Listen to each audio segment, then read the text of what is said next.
За сайн байцгаана уу. Өнөөдөр би та бүхэнд hyperbaric oxygen therapy буюу агаарын даралтаас илүү өндөр даралтанд 100% хүчил төрөгчийг танд амьсгалуулах зорилттой энэхүү эмчилгээний хүчил төрөгчийн бүхийгийг танилцуулах гэж байна. За ер нь бол бидний өдөр тутамдаа амьсгалж байгаа агаар бол дунджаар 21% хүчил төрөгчтэй. За 70 орчим хувь нь азот, үлдсэн бусад жижиг хийнүүдээс бүрэлддэг байна.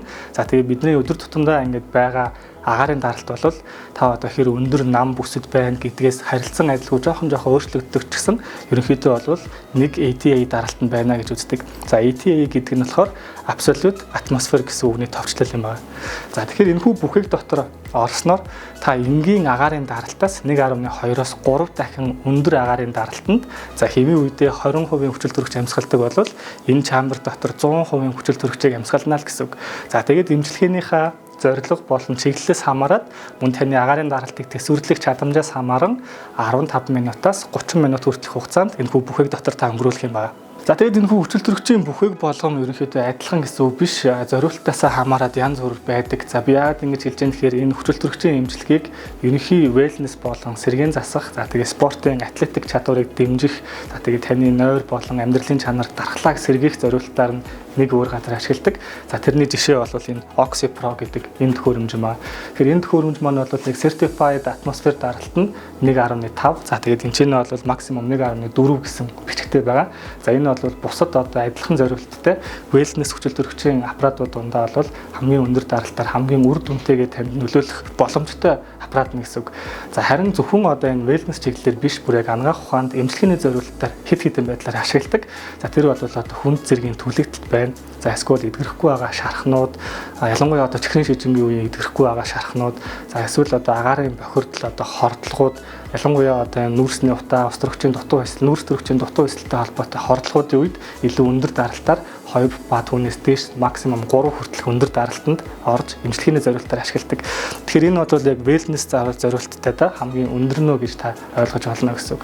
За тэгээд төхөөрөмж маань бол ер нь бол хүчил төрөгчийн чамбарт энэ бүхийг болгон адилхан гэж та ойлгож болохгүй. Яг гэвэл энэ нэгдүгээрт үйлдвэрлэж байгаа орон тухайн орны стандарт, тэгээ олон улсын стандартуудыг хэр зэрэг хангасан бэ гэдгээр чанар левлийн хувьд бас янз бүр байдаг.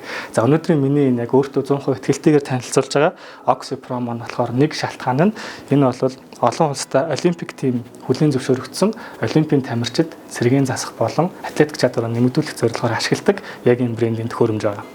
За одоо би жоохон арай энгийн үгээр тань тайлбарлахыг оролдъё. Тэгэхээр 1.4 ATA даралтанд энэ бүхийг дотор 100% хүчил төрөгчийг амьсгалснаар одоо бид нар өдөр тутамдаа амьсгалж байгаа энэ хэвийн агаараас 6-аас 7 дахин илүү өндөр хүчил төрөгчийг таны судсан дотор бий болгоно гэсэн үг. За ингэснээр яах вэ гэхээр таны бие дотор явагдаж байгаа бүх төрлийн архаг өрөвслийн эсрэг сайн нөлөө үзүүлнэ. Дээрээс нь эдийн шинэ эс, эдийн нөхөн төлжилтийг нэмэгдүүлдэг байна. За сүүлийн үед хүмүүсийн бас эрүүл мэндийн гол нэг асуудал архаг стресс болоод байгаа зүйл бол нойр гүдэл гэдэг. Тэгэхээр хангалттай хэмжээний хүчил төрөгчийг амьсгалснаар тархинд очиж байгаа хүчил төрөгчийн хэрэгцээ хэрэглээ нэмэгдээд таны нойр гүдлийн асуудлыг шийддэг гэдэг нь энэ бол батлагдсан байна. За тэгээ зөвхөн нойрны чанарыг дэмжихээс гадна нейтрофил болон макрофаг гэх мэт таны дархлааны эсэд оролцдог, дархлааны үйл ажиллагаанд оролцдог эсүүд байдаг. Энэ эсүүдийн үйл ажиллагааг дэмжснээр таны төрөлхийн дархлааг сэргээнэ гэж үздэг. За мөн би бол тамирчидтай бас нэлээд сайн зөвлөмөр байгаа. Маад бол одоо сагсан бөмбөг нэлээд сайн хөгжиж байна. Хөл бөмбөг, теннис араас нь явж байна. Тэгэхээр эдгээр тамирчдын хувьд хамгийн гол толгомддог асуудал бол бэлтгэлийн дараах, ялангуяа тэмцээний үеийн хүнд бэлтгэл ачааллын дараах нөхөн сэргээлтийг хурдан хийх шаардлагатай болдог. Тэгэхээр энэ нөхөн сэргээлтэнд зөвхөн одоо витамин залгуулаад ч юм уу тусал залгуулад хангалттай үр дүнд хүрэхгүй байгаа бол олон улстай энэ хүчил төрөгчийн чамбар эмчилгээг ашигладаг юм аа. За тэр утгаараа гэсэн энэ бол олимпийн одоо хооронд бол хүлээн зөвшөөрөгдөд тамирчид маань үүнийг ашиглаад айл хэдийн эхэлж гисэн байгаа гэсэн үг. За тэгээ зөвхөн нойргүйдэлтэй хүмүүс залуучууд тамирчид гэхээс гадна ахмадуудынхаа би бас энэ эмчилгээг тушаад үзээрэй гэж хэлмээр байдیں۔ За ягаад гэвэл бидний нас ахих тусам бидний шинэ эдис үүсэх, нөхөн төлжих процесс мууддаг буюу хөгшрөлтийн процесс нэмэгдээд явчихдаг гэсэн үг. Тэгэхээр энэ өндөр даралттай хүчил төрөгчийг тогтмол одоо курсээр ч юм уу амьсгалах юм бол хөгшрөлтийн процессыг бууруулах, эдисийг нэмэгдүүлэх, за тэгээд нөгөө нэг эсийн дотор яг энерги үйлдвэрлэж байгаа митохондри гэдэг бүтц байдаг. Энэ бүтцийн үйл ажиллагааг сэргээдэг учраас таныг илүү эрч хүчтэй залуу хэвээр удаан байхад тусална гэж та ойлгож байна. За эдгээр бүх тохиолдлуудаас гадна миний бас нэг дотроо бол айгүй онцолж баярлаж хүлээж авч байгаа зүйл бол ялангуяа Улаанбаатарын нөхцөл бид нар одоо 10 сараас эхлээд утааны асуудал яригдчих эхэлнэ. Агаарын бохирдол ямар хэмжээнд хүрдэг вүлээ? айл болгон, гэр хорооллын айл болгон нүүрс түлэн, машины яндангаас гарч байгаа утаа эдгээр бүх зүйлүүд бол одоо нүүрс төрөгчийн дутуу эслүүд байна, карбон моноксид байна. Тэгээ агаарын одоо PM2.5 тост орчнцрын хэмжээ маш их нэмэгддэг. Тэгэхээр бид нар бол ер нь жилийн тал орчим хувьд нь агаарын бохирдолтой газар амьдардаг буюу биед явагдаж байгаа архаг стресс болон архаг өргөслийн процессыг байнга нэмэгдүүлж идэг, уушигны ачааллыг бүргэлж нэмэгдүүлж идэг, уушигны бохирдол маш ихтэй. За тэгээд дээрэс нь үүнтэй холбоотойгоор бидний биеийн дотор хипокси буюу хүчил төрөгчийн дутмагдaltaй байдалтай байнга явж ядгаа гэж ойлгож байна. Тэгэхээр яг энэ үед нь хэрвээ та боломжтой бол өвлийн улиралт ялангуяа 100% хүчил төрөгчийг амьсгалаасаа гэж би хүсэж байгаа. Тэгэхээр ингэснээр таны уушигны агаарын солилцоог сайжруулах, хүчил төрөгчийн хангамжийг нэмэгдүүлэх. За тэгээд дээрэс нь энэ хоёр хүртэлх даралтаар нөгөө нэг эмчилгээний зорилтоор биш ч гэсэн сэргийн засах зорилтоор таны бие дотор байгаа утааны бохирдол болон хорыг цэвэрлэж ангаах одоо зорилттой юм а гэдгийг маш энгийнээр би тань тайлбарлахыг хүсэж байгаа. Тэгэхээр нөгөө утааны хортхинүүдээс үүдэлтэй байгаа уушигны бохирдол, архаг бөглөрөлт өвчин, астм, ханиалгалт гэд энэ бүх зүйлийн эсрэг арга хэмжээ авах боломжтой. Уушигаа цэвэрлэх, ядаж энэ өвлийн хүнд агаарын бохирдолтой үедээ өөрийгөө цэнэглэх, цэвэрлэх, дархлаагаа дэмжих боломж юм а гэж таарах юм бол танд маш хэрэгтэй юм а. За одоо бас нэг чухал бүлгийн хүмүүсэнд би бол тамирчдад дурдсан, нойргүйдэлтэй, стресстэй байгаа хүмүүс, өөрөх эрүүл мэндэд хайртай хүмүүс, ахмад настнуудаас гадна жирэмсэн эмэгтэйчүүд гэдэг маш том бүлэг байгаа. Тэгэхээр яг энэ hyperbaric oxygen treatment дээр олон төрлийн судалгаанууд хийгдсэн байдаг. За жирэмсэн эмэгтэйчүүдийн хувьд бол харьцангуй холимог үр дүнтэй байгаа. Тэгэхээр зарим нэг судалгаануудад заавал 1.4 гэхгүй 1.1, 1.2 ATA даралтанд жирэмсэн эмэгтэй хүчил төрөгч амьсгалуулахад ургийн болон эхийн хүчил төрөгчийн солилцоо сайжирж байна. Илүү их эрүүл амарчих боломжийг нэмэгдүүлж байна гэсэн судалгаанууд байна. За зарим судалгаанууд дээр болохоор өндөр даралттай орчинд байлгаснаар урагт илүү их стресс өгж байна. Тэгээд нөгөө их ураг хоёрыг хооронд нь холбож байгаа ихс гэдэг зүйл байдаг. Энэ ихсийн хохиролтонд нөлөөлөд байна гэсэн сөрөг үр дүнгууд бас гарч ирсэн. Тэгэхээр миний хувьд бол 100% яг жирэмсэн эмэгтэйчүүдтэй зөвлөхөд бол асуудалтай байна. Яг гэвэл бэлэн байгаа судалгаанууд нь холимог үр дүнтэй байгаа учраас би одоохондоо шууд ороорой гэж хэлж чадахгүй байна гэсэн үг. За харин миний итгэлтэй хэлж чадах зүйл юу гэвэл та заавал юм өндөр даралттай орчинд орохгүйгээр харин 100% хүчил төрөгчийг 15-аас 20 минутын турш бол одоо нөгөө хамрын амьсгалын гуурсаар амьсгалах боломжтой. Энэ бол таны одоо ураг болон танд өөрт нь ашигтай байна гэсэн үг. За тэгээд энэ дээр нөгөө яг хэрэглээ талаасаа та нөгөө аюулгүй ажиллагааны заавартай маш сайн танилцаарай. За миний хувьд бол онгоцонд суух, бууж суухад нөгөө агаарын даралтын зөрүүнээс болоод чих аягүй хөвддөг байхгүй. Тэгэхээр над шиг хүмүүс байх юм бол энийг ажиллуулж байгаа техникчд нь хэлээд хүчил төрөгчийнхөө урсгалыг илүү багаас нь эхлээд даралтаа багаар нэмэгдүүлэх юм бол та илүү удаан хүчил төрөгч амьсгална. Тэгэхгүй бол хүчил төрөгчийн урсгал хэд өндөр болчих юм бол агаарын даралтын зөрүү маш хурдан өөрчлөгдөд таны чих хөвдөх гэж магадгүй. Тийм учраас хэрвээ та ийм асуудалтай бол чих хамар хоолой эмчд үзүүлээд танд яг дунд чихний өрөвсөл ч юм уу чих хамар хоолойтой холбоотой өрөвсөл асуудал байна уугүй юу гэдгийг заавал үзүүлээрэй. Тэгээд тийм байх юм бол техникчтэй бас хэлээд урсгалаа айгүй зөв тааруулах хэрэгтэй. За тэгээд бусдаар бол энэ дэр өөр хориглох заалт болон тийм тусгай зүйл бол байхгүй байх нь байна. За ингээд та бүхэнд амжилт хүсье. Би яг одоо cryo cabin буюу энэ хөлдөх зориулттай кабин бүхээгний урд зогсож байна. За энэ төхөөрөмж ямар очтой юм бэ гэхээр таны толгоноос бусад хэсгийг хасах 110-аас хасах 200 хэмт шингэн азот ашиглан маш эрчимтэй хүүтнэр хөлдөөж байгаа юм имчилгээ юм байна. За гэхдээ та яг бүтэн яг хөлдөлт мэдэрнэ гэж ойлгох айх хэрэггүй. Энэ бол бүх технологи, бүх одоо аюулгүй ажиллагааны гормууд нь ардаа шинжилгээ ухаанаар батлагдсан нотлохонд суурилснаар хийгдэж байгаа. Тэгэхээр та энэ хүүтэн бүхээг дотор ердөө 1-3 минутыг өнгөрүүлнэ. За тэгээд хариулт нь та өөрийн эд эсээ нөхөн сэргээх, шинжилгээ ухаанд суурилсан, нотлохонд суурилсан аргаар эд эсээ сэргээх, залуужах, эрч хүчээ цэнэглэх боломж юм байна. За тэгээд энэ төхөөрөмжийн ард энэ яг хөлдөөх эмчилгээ хүүтнэр үлээлгэж байгаа энэ зүйлийн ард ямар процесс яваад байна вэ гэдгийг би та бүхэнд шатаар нь айгүй энгийнээр тайлбарлаж өгье. За нэгдүгээр бүгдээрээ хасах 150 хэмт энэ дотор орлоо гэж бодъё. Тэгэхээр огцом хүүтэн хэмд орж байгаа учраас таны биеийн захын судаснууд буюу гар, хөл, хүзүү, захын судаснууд маш огцом агшина. За энэ ингээд таны амин чухал эрхтнүүд рүү буюу зүрх, дотор эрхтнүүд рүү бүх цуснуудаа бөөгнөрүүлээд таны кор температур буюу хэвийн биеийн дулааныг хадгалах зорилттой хариу урвал явагдана гэсэн үг. Ингэснээр таны биед явагдаж байгаа өргөслүүд буурч захын судас, захын эрхтэнд явагдаж байгаа сул хавангуудыг арилгах, хөөх үндсэн шалтгаан болно. За тэгээд та энэ дотор өөрийн тэсвэрлэж чадах хэмжээнээс хамаарат 1 минутаас 3-4 минут хүртэлх байсны дараа буюу яг энэ хүйтнээс холдсны дараа эргэн таны захын судаснууд маш хүчтэй тэлэх юм байгаа. За үүнийг бол rebound vasodilation гэж нэрлэдэг. За энэ үед юу явагддаг вэ гэхээр захын судаснууд эргэн маш хүчтэй тэлсэн учраас таны эд эрхтнүүд өмнө нь авч байгаагүй хэмжээний хүчил төрөгч, шимт хижил болон өрөвслийн эсрэг медиаторыг хүлээн авах боломжтой болно гэсэн үг. За мөн огцом хүйтэн хэмд орсноор таны биеийн адреналин дааврын хэмжээ огцом нэмэгдэнэ. За ингэснээр та юр бусын эрч хүчтэй сэргэг мэдрэмж авах болно. За мөн нөгөө талаас яг зэрэгцээд өвчин намдах, сэтгэл санааны байдлыг дээшлүүлэх үүрэгтэй эндорфин дааврын хэмжээ хүртэл нэмэгдэнэ гэсэн үг. Тэгэхээр та нэг дор юр бусын тайван бөгөөд сэргэлэн мэдрэмжийг авах болно. За мөн таны булчингийн болролт болон зангиралт энэ бүгд тайлэгдэж өвчин намдах үйлчлэгийг нь хүртэнэ гэсэн үг. За мөн энэхүү хөлдөх эмчилгээнд та курсээр нь орсноор тэгэхээр зөвхөн нэг удаадаа ороод гарах биш, яг курсээр нь орох юм бол таны эд эсийн нөхөн сэргээлтийг илүү их дэмжин, дээрэс нь хөгшрөлтийн эсрэг антиоксидант үйлдэлтэй байна гэдг нь батлагдсан байна. Тэгэхээр та яг шинжлэх ухаанд суурилсан аргаар өөрийн биологийн насаа бууруулах, залуужуулах, хөгшрөлтийг удаашруулах боломжтой байна гэсэн үг. За тийм миний бас нэг хэлэх дуртай, дурдах дуртай нэг зүйл байдаг. Энэ бол бодисын солилцооны суур хурдыг нэмэгдүүлдэг. За хүмүүс ер нь бол турмаар байна, би ингээд дасгал хийж байгаад ингээд зогсчлоо, үр дүнгүй болчлоо гэж маш олон удаа хэлдэг.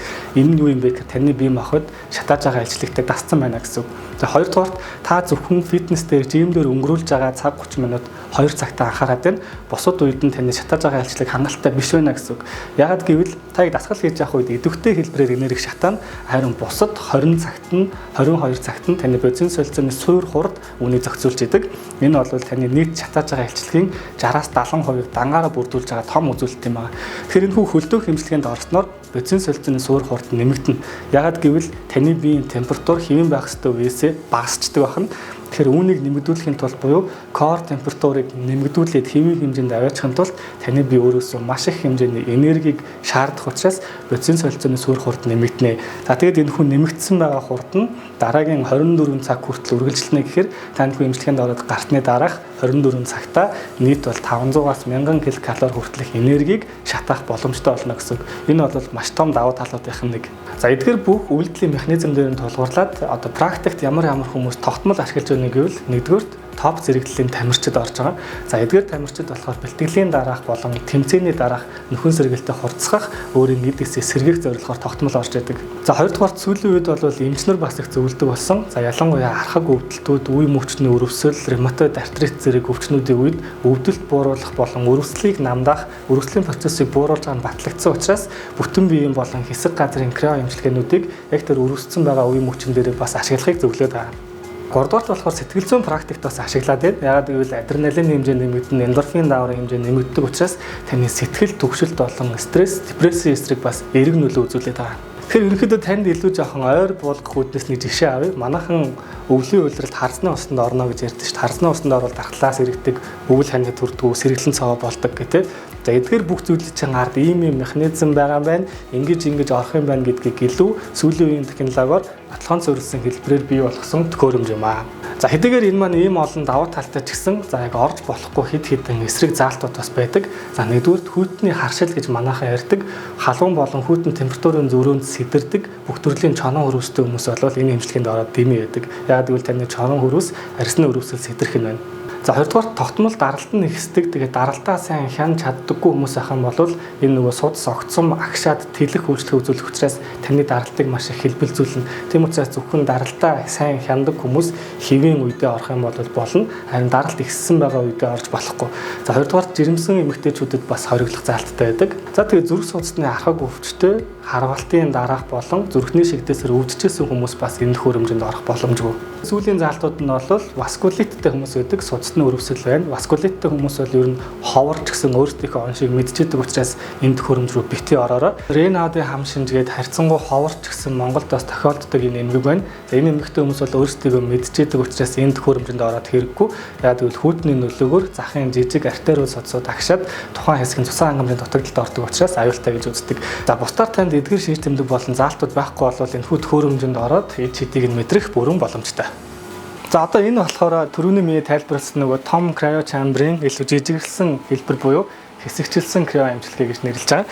За энэ болохоор ерөнхий бүх үйлдэлийн механизмууд бол тэр том криотойгоо илүү төстэй. За гэхдээ та яг бүтэн биеэрээ ормооргүй байгаа бол эсвэл танд хэсэг газрын өрөвсөл байгаа бол үүнийг ашиглана гэсэн үг. За жишээлх юм бол та санамсаргүй байдлаар шагаагаа буулгалсан, эсвэл шүрмэсний гэмтэлтэй болсон, эсвэл хэсэг газрынхаа цусан хангамжаа нэмэгдүүлээд лимфийн урсгалыг сайжруулж эдгэрэлтийг дэмжмээр байгаа бол энэ төхөөрөмжөнд орно гэсэн үг. За миний хувьд бол баруун хөлийнхөө шагааг булгалаад энэ чинь эдийн хавантай байсан. За тэгээд бүтэн биеэрээ ороход бол хөлөнд яг энэ специфик хэсэгтээ нөлөөлөх нь бага учраас хэсэгчилсэн крио эмчилгээ сонгосон гэсэн үг. За бас нэг сонирхолтой зүйл нь гэвэл энэ нүүрний крио эмчилгээ байдаг. За энэ болохоор яг таны нүүрэнд төрөний бүх үйлдэлийн механизмуудыг үзүүлнэ. За ингэснээр таны арьс илүү гэрэлтсэн, толгор болох, коллагены нийлэгжилтүүдийг нэмэгдүүлэх, илүү залууж болох бас ич хиттэй юм аа. Та энэ улаан гэрэл бүхий бүхээг дотор орж хөвтөд өөрийн эдисээ сэргээж бодисын солилцоогоо эрчимжүүлнэ гэвэл итгэж гэнэ үү. Тэгэхээр энэ бүхээг дотор байгаа энэ ледүүдээс 600-аас 700 нанометрийн урттай улаан гэрэл ялгаран таны арьс болон арьсанд орох зөөлөн эдүүдэд нэвчснээр эсийн түвшинд явагдах үйл ажиллагааг дэмждэг нэг өвөрмөц эмчилгээний арга байгаа юм. Энэ бол red light therapy буюу улаан гэрлийн эмчилгээ. За тэгэхээр яг ямар процесс явагдаад таны эдисийг сэргээж дархлааг дэмжиж байгаа юм бэ гэдгийг би товчхон тайлбарлая. Тэгэхээр энэхүү төхөөрөмжөөс ялгарх улаан гэрлийг таны эсийн дотор орших митохондри гэдэг зүйл шингээж авна. Тэгэхээр энэ митохондри дотор ATP буюу энергийн үүсэлт нэмэгддэг байна. За мөн эсийн ялгаран хөгжил болон гэмтсэн эсийн нөхөн сэргээлтийг дэмждэг гэдэг нь батлагдсан байдаг. За тийм үү энэхүү гэрлийн нөлөөгөөр өсөлтийн факторууд болон өрөвслийг идэвхжүүлдэг цитокинуудын хэмжээг бууруулдаг. Тэгэхээр таны биед явагдаж байгаа идэвхтэй өрөвслүүд буурах боломжтой болно гэсэн үг. За мөн таны эдисэд антиоксидант үйлдэл үзүүлэхээс гадна азотын хүчлийн нийлэгжилтийг нэмэгдүүлснээр таны судсыг тэлэн эдисэд очих шимт хижээлийн хэрэгцээг нэмэгдүүлж цусны эргэлтийг эрчимжүүлнэ гэсэн үг. За тэгээ зөвхөн миний түрүүний дурдсан процессудаас гадна энэ арьсан дээр явагдаж байгаа нийлэгдэж байгаа коллагены хэмжээг нэмэгдүүлдэг. Тэгэхээр гоо сайхны талаасаа дээрэс нь сорвины тодролтыг бүдүүрүүлэх сорвины эмчилгээнд бас юуныг ашигладаг. Тэгэхээр та хаалганд ороод сараас дээш хугацаа болсон өөрийн сорвоо бүдүүрүүлмээр байгаа бол эсвэл танд өмнө хаалганд ороод үлдсэн зузаан том сорв байгаа бол red light therapy танд тусалж чадна гэсэн үг. Тэгэхээр эдгээр үйлдэл дээр нь толгуурлаад үүнийг яг миний өмнө хэлжсэн бүх төрлийн гэмтлийн дараах, хаалгааны дараах сэргээлтийг нэмэгдүүлэх, тамирчдын хувьд бол бас нөхөн сэргээлтийг нэмэгдүүлэх, эмэгтэйчүүдэд бол гоо сайхны зорилгоор, сорвины зорилгоор ашиглаж болох нь байна. Гэхдээ зөвхөн нэг удаа ороод ашиглаад бол үр дүнтэй биш гэдгийг та анхаарах хэрэгтэй. Тэгэхээр олон төрлийн судалгаануудаас харахад та нэг орохдоо 3-аас 5 минутын турш за 7 хоногт 2-оос 4 удаа 8-7 хоног хүртэлх хугацаанд явж иж яг бүрэн үр шимийг нь хүртэж байна гэсэн судалгааны үр дүнгууд гарсан байдаг.